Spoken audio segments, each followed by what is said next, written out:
Hey guys, so welcome back to my channel and today's topic is elements of map. So let's begin. It's a very easy topic, so watch the full video and enjoy it. तो हम लोग को नया chapter में maps और उसकी significance के बारे में तो पढ़ ही लिए थे। इस चैप्टर में हम लोग पढ़ेंगे कि मैप्स के क्या क्या एलिमेंट्स होते हैं, मैप्स में क्या क्या एसेंशियल होता है, क्या क्या इम्पोर्टेंट होता है मैप्स में, तो वो हम लोग पढ़ेंगे।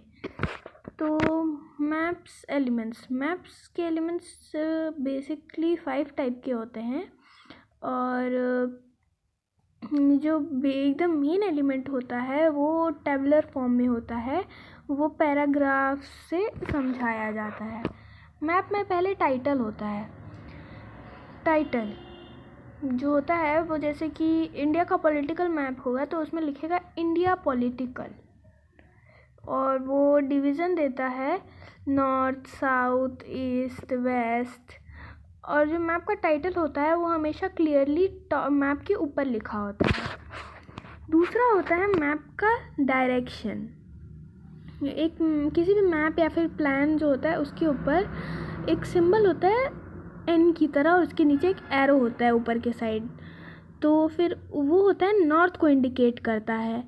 और जहाँ पे भी कोई भी सिंबल ऐसा नहीं होता है तो जो ऊपर का पोर्शन होता है मैप का उसको हम लोग नॉर्थ लेते हैं और उसके नीचे लेफ़्ट राइट को हम लोग साउथ, ईस्ट, वेस्ट लेते हैं। तो बेसिकली 4 टाइप के डायरेक्शन होते थे, south, north, east and west. ये कार्डिनल डायरेक्शन होते हैं। इसके नीचे यहाँ डायग्राम भी दिया है। अब देखो एलिमेंट्स ऑफ मैप। पहला टाइटल हमने आपको बता दिया। नॉर्थ लाइन, जो नॉर्थ लाइन होता है मैप का डायरेक्शन जो नॉर्थ वो करता है वो नॉर्थ लाइन। स्केल, लेजेंड और की ग्राइड सिस्टम। तो स्केल हम लोगों को हेल्प करता है डिस्टेंस कैलकुलेट करने में दो प्लेसेस के बीच में मैप पे। लेजेंड और की ये हम लोग को साइंस और सिंबल जो मैप पे होता है और कलर्स उसको समझाता है। ग्राइड सिस्टम ये हम लोगों को लैटिट्यूड, लॉन्गिट्यूड के थ्रू हम लोगों को समझाता है कि कोई भी प्लेस कहाँ लोकेटेड है। जो 4th कार्डिनल डायरेक्शन होती है वो 4 इंटरमीडिएट डायरेक्शंस में भी डिवाइडेड होती है। 4 इंटरमीडिएट डायरेक्शंस को जोड़ के 8 डायरेक्शन बनती हैं जो फिगर में शो की गई है। तो जो नॉर्थ और ईस्ट के बीच में थोड़ा पार्ट रहता है उसको हम लोग नॉर्थ ईस्ट कहेंगे, और वैसे ही जैसे नॉर्थ और ईस्ट को हम लोग नॉर्थ ईस्ट कहेंगे, वैसे ही अगर नॉर्थ और नॉर्थ ईस्ट के बीच में पूछ रहा है तो उसको नॉर्थ ईस्ट डायरेक्शंस बोलेंगे। तो यहाँ पे दिया है ईस्ट और साउथ के बीच में साउथ ईस्ट और ये सब जो दिया है। अब हम लोग पढ़ेंगे मेजरिंग डायरेक्शंस। तो मैप पे हम लोग जो सिंबल है एन वाला उससे हम लोग पता कर सकते हैं डायरेक्शंस कहाँ कहाँ कैसे कैसे हैं। अगर 2 प्लेस है एक्स और वाई, वो वहाँ पे दिया है ऊपर, जो ऊपर है वो डायग्राम उस पे दिया है एक्स एंड वाई 2 डायरेक्शंस हैं।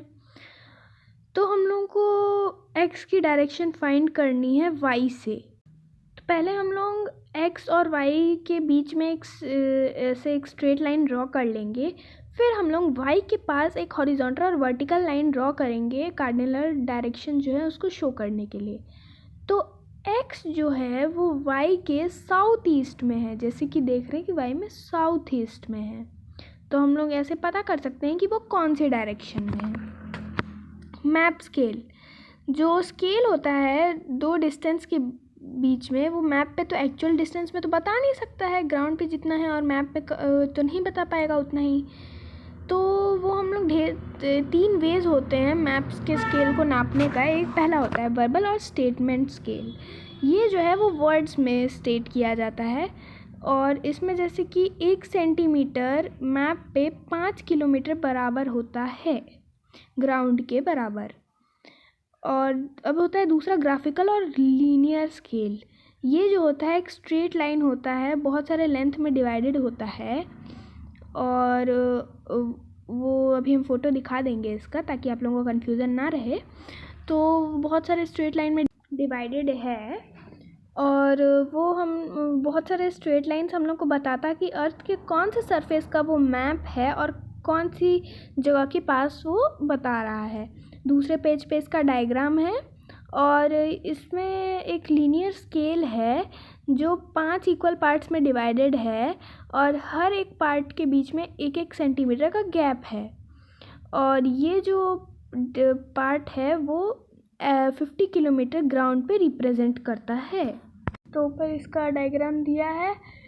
और जो 1 सेंटीमीटर होता है वो बहुत सारे पार्ट्स में डिवाइडेड होता है, जैसे कि 5 मिलीमीटर अगर वो डिवाइडेड है तो इसका मतलब वो 25 किलोमीटर है। वो डिवाइड हो सकता है अगर 2 पार्ट में, तो एक पार्ट 5 mm होगा, दूसरा पार्ट 5 mm होगा, और वो 5 mm ग्राउंड पे 25 किलोमीटर रिप्रेजेंट करता है। रिप्रेजेंटेटिव फ्रैक्शन, इसको RF भी कहते हैं। ये जो होता है न्यूमरेटर और डिनोमिनेटर जो होता है, न्यूमरेटर जो होता है वो मैप पे जो डिस्टेंस है उसको एक्सप्रेस करता है, और डिनोमिनेटर जो होता है इसका वो ग्राउंड पे क्या डिस्टेंस होगा उसको एक्सप्रेस करता है। तो जो न्यूमरेटर होता है वो हमेशा 1 होता है, और जो डिनोमिनेटर होता है वो 50,000 होता है, यानी कि 1 सेंटीमीटर मैप पे 50,000 ग्राउंड पे रिप्रेजेंट करता है, तो यानी कि 1/50,000। मेजरिंग डिस्टेंस, जो डिस्टेंस मेज़र करने का एक इम्पॉर्टेंट पार्ट होता है मैप में। Measuring distance along a straight line, एक स्ट्रेट लाइन से हम लोग मेजरिंग डिस्टेंस को मेज़र कर सकते हैं 2 पॉइंट के बीच में मैप पे, एक स्केल से, रूलर यानी कि रूलर स्केल से, और फिर उसको हम लोग कैलकुलेट कर लेंगे वो 3 जो मैप स्केल्स हैं उसके तीनों में से किसी एक को यूज़ करके जो ईजी लगे। Measuring distance along curved lines, जो कर्व लाइन से हम लोग मेज़र कैसे कर सकते हैं डिस्टेंस, तो या तो डिवाइडर ले सकते हैं और कोई ट्विन मेथड है उसको यूज़ कर सकते हैं। और ये जो मेथड होता है वो रिवर्स और railway lines, curved roads, car tracks, ये सब मेज़र करने में यूज़ किए जाते हैं। और जो डिवाइडर होता है वो एक पॉइंट पे रख देंगे, या 1 या 2 सेंटीमीटर दूर रखेंगे बिगनिंग एंड से, जो एंडिंग पॉइंट होता है वहाँ तक 1-1 सेंटीमीटर या 2-2 सेंटीमीटर का गैप लेते। और जो डिवाइडर होता है वो जब तक एंड तक नहीं पहुँच जाता है तब तक उसको लेते लेंगे 2 सेंटीमीटर या 1 सेंटीमीटर, और फिर काउंट करेंगे कितना नंबर हुआ है, उसके बाद फिर उसको हम लोग कैलकुलेट कर लेंगे। और ट्विन मेथड क्या होता है? ट्विन मेथड होता है ये किसी भी प्लेस से दूसरे प्लेस को कर्व्ड या फिर बेंड रूलर या फिर लीनियर स्केल से मेज़र करने में मदद करता है। सेंटीमीटर या इंचेस में मेज़र किया जाता है और फिर उसको किलोमीटर और माइल्स में कन्वर्ट कर देते हैं। लेजेंड और की, जो लेजेंड और की होता है वो हम लोग को साइन, सिंबल और कलर जो मैप पे यूज़ किए जाते हैं वो बताता है। हाइट, डेप्थ, एरिया, सी लेवल, ये सब बताता है। और ये जो होता है ये मैप के नीचे या फिर ऊपर रहता है, बना रहता है, या फिर लेफ़्ट या राइट हैंड साइड पे होता है। कन्वेंशनल साइंस एंड सिंबल्स, तो बहुत सारे कलरफुल साइंस और सिंबल्स होते हैं, नेचुरल और मैन मेड फीचर्स जो मैप पे शो करते हैं उसके लिए। तो साइंस और सिंबल्स बहुत सारा प्लेंटी ऑफ इंफॉर्मेशन ही दे सकता है, और इतना ड्रॉ करके समझा देता है कि क्या है वहाँ पे। थोड़ा जितना हम लोग को चाहिए उतना ही दे सकता है। और ये जो होता है इंटरनेशनली रिकॉग्नाइज सिंबल्स होता है, और ये इंटरनेशनली भी एक्सेप्ट किया करते हैं लोग पूरे वर्ल्ड में, इसलिए इसको कन्वेंशनल साइंस और सिंबल्स कहते हैं। कोई भी कंट्री के लोग हैं अगर वो इस सिंबल्स को अच्छे से पहचान सकते हैं, और मैप्स में उसको हेल्प, अगर वो इस कंट्री का नहीं है तो हेल्प करते हैं कि कोई चीज़ कहाँ है उसको पता करने में। तो कलर्स इन मैप्स, कलर जो है वो मैप में एक बहुत सिग्निफिकेंट रोल प्ले करता है। वो मैप को अट्रैक्टिव भी बनाता है और अच्छे से अंडरस्टैंड भी, मतलब अच्छे से समझ भी सकते हैं हम लोग मैप को। फिज़िकल मैप में बहुत सारे कलर्स होते हैं। ब्लू कलर का यानी कि water bodies, ocean, sea, bays, gulfs, lakes, rivers, streams. Conventional symbols, towns और विलेज के लिए और डेजर्ट या फिर फोर्ट के लिए ये 3 सिंबल यूज़ किए जाएंगे। हट्स परमानेंट, टेम्पररी, और जो टावर होगा उसके लिए, टेम्पल के लिए ये सब यूज़ किए जाते हैं। लाइट हाउस के लिए ग्रास, प्लाम्स, और बाउंड्रीज़ के लिए ये यूज़ किया जाता है। स्टेट बाउंड्रीज़ के लिए ये पोस्ट ऑफिस, और ये सब यहाँ दिए हैं तो इसको देख लीजिए। और इन सबको कन्वेंशनल सिंबल्स कहते हैं। अब हम लोग पढ़ेंगे कलर्स इन मैप्स, तो ये तो बता दिए थे। अब ब्लू कलर जो होता है वो वाटर बॉडीज़ के लिए होता है। आगे भी कुछ कलर्स हैं तो वो अगले पेज पे हैं, तो चलिए अगले पेज पे चलते हैं। ग्रीन प्लेन्स, कोस्टल प्लेन्स जो होते हैं लो लैंड्स के लिए यूज़ किए जाते हैं। ब्राउन हिल, माउंटेन, प्लेट्यू, ये सब के लिए। Yellow hot deserts, white cold desert, snow covered rains, ये सब। ग्राइड सिस्टम, हॉरिजॉन्टल और वर्टिकली जो लाइंस होती हैं यानी लॉन्गिट्यूड और लैटिट्यूड्स, ये मैप्स पे ड्रॉ किए जाते हैं या ग्लोब पे। ग्राइड सिस्टम, इसको ग्राइड सिस्टम कहते हैं। लॉन्गिट्यूड जो होता है वो हॉरिजॉन्टल लाइन होता है जो ईस्ट से वेस्ट होता है, और वो सबसे लॉन्गेस्ट लैटिट्यूड जो है वो है इक्वेटर 0 डिग्री। जो एक ग्रेट सर्कल है जो अर्थ को 2 हेमिस्फेयर में डिवाइड करता है। नॉर्थ हाफ जो होता है उसको नॉर्थ हेमिस्फेयर कहते हैं और साउथ हाफ को साउदर्न हेमिस्फेयर। और भी लैटिट्यूड्स हैं जो इक्वेटर के पैरेलल होते हैं, और जो लैटिट्यूड की न्यूमेरिकल वैल्यू होती है वो होता है लेटर N और S, नॉर्थ और साउथ। जैसे कि 30 degree north, 45 degree north, 60 degree north, 30 degree south, 45 degree south और 60 डिग्री साउथ। और भी कुछ इंपॉर्टेंट लैटिट्यूड लाइंस होती है। एक ट्रॉपिक ऑफ कैंसर जो होता है 23.5 डिग्री नॉर्थ, वो होता है इक्वेटर से 23.5 डिग्री नॉर्थ में होता है, और वो नॉर्थ मोस्ट रीजन है, तो वहाँ पे डायरेक्ट सनराइज आती है। Tropic of Capricorn 23.5 degree to the south of equator, वो साउदर्न मोस्ट है तो इसलिए वहाँ पे भी डायरेक्ट सनराइज आती है। Arctic circle 66.5 degree north to the tropic of Cancer. Antarctic circle 66.5 degree south to the tropic of Capricorn. The north pole is 90 degree north latitude में, और साउथ पोल जो है वो 90 डिग्री साउथ लैटिट्यूड में। और ये दोनों जो है वो एक पॉइंट है, लाइन नहीं है, वो एक पॉइंट है अर्थ सरफेस पे।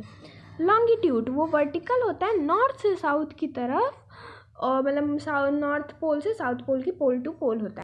और जो जितने भी लॉन्गिट्यूड हैं वो सेम लेंथ के होते हैं।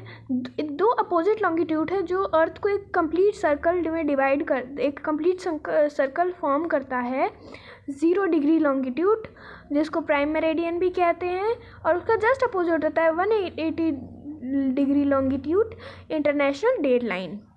और ये सर्कल जो होता है वो अर्थ को 2 पार्ट में डिवाइड करता है। पहला पार्ट ईस्टर्न हाफ जो होता है उसको ईस्टर्न हेमिस्फेयर, वेस्टर्न हाफ को वेस्टर्न हेमिस्फेयर। इनका न्यूमेरिकल वैल्यू होता है E और W, ईस्ट और वेस्ट प्राइम मेरिडियन से। जैसे कि 30 degree east, 40 degree east, 30 degree west, 40 degree west, और भी होते हैं। प्राइम मेरिडियन यानी 0 मेरिडियन और इंटरनेशनल डेट लाइन, ये दोनों सबसे इम्पॉर्टेंट लाइन ऑफ लॉन्गिट्यूड है। प्राइम मेरिडियन को क्यों ग्रीनविच मेरिडियन भी कहते हैं, क्योंकि वो लंदन के पास ग्रीनविच नाम की जगह से गुजरता है। जो वर्ल्ड वाइड टाइम है वहाँ उसको वो लाइन मदद करता है टाइम बताने में। इंटरनेशनल डेट लाइन जो है या फिर 180 मेरिडियन, वो ना ही उसको ई लिखते हैं, ना ही ईस्ट लिखते हैं, ना ही उसको वेस्ट लिखते हैं, क्योंकि वो 180 डिग्री है ईस्ट और उसको 180 डिग्री वेस्ट। ये दोनों सेम लाइंस होती हैं। ये हम लोग को डे और डेट बताने में हेल्प करता है। और ये हम डे और डेट चेंज होता है क्योंकि 24 आवर या फिर एक दिन होता है इसके दोनों साइड में जितने भी लॉन्गिट्यूड होते हैं उनके बीच में, और ये चेंज होते रहता है, क्रॉस होता है तो ये चेंज होते रहता है। Grid system important feature of a map. Guys इसमें जो मैप का सबसे इम्पॉर्टेंट फीचर होता है, ये हम लोग को प्लेस भी लोकेट करने के लिए हेल्प करता है अर्थ सरफेस पे। For example, if you want to locate a place, you would look for its latitude and longitude. The location of the place would be at the intersection of its longitude and latitude.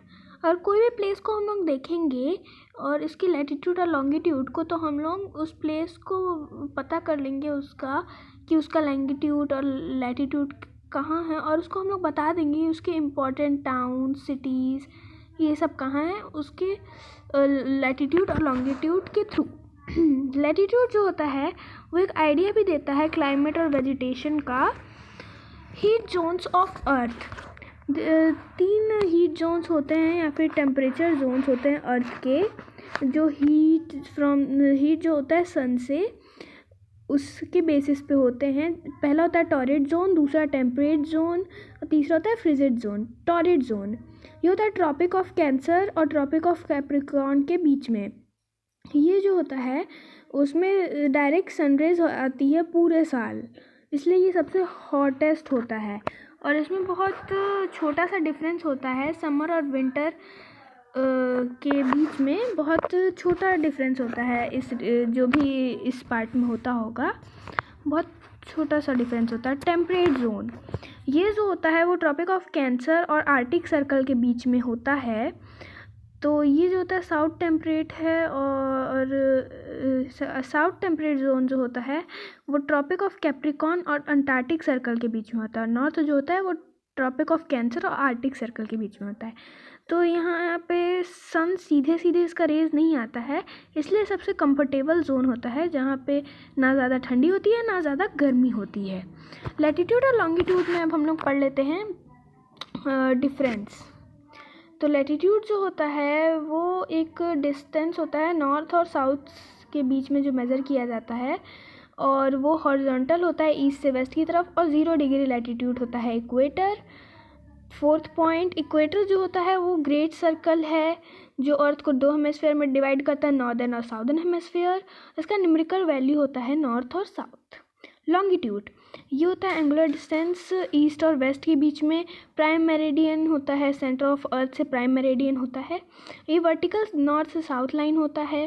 0 degree longitude होता है prime meridian. Prime meridian के opposite होता है एक 180 degree longitude, और ये दोनों मिल के एक कंप्लीट सर्कल फॉर्म करते हैं जो अर्थ को 2 हेमिस्फीयर में डिवाइड करता है, ईस्टर्न और वेस्टर्न।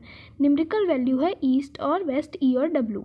नॉर्थ फ्रिजिड जोन वो जो होता है वो आर्टिक सर्कल से नॉर्थ पोल के बीच में होता है, और साउथ फ्रिजिड जोन जो होता है वो अंटार्कटिक सर्कल से साउथ पोल के बीच में होता है।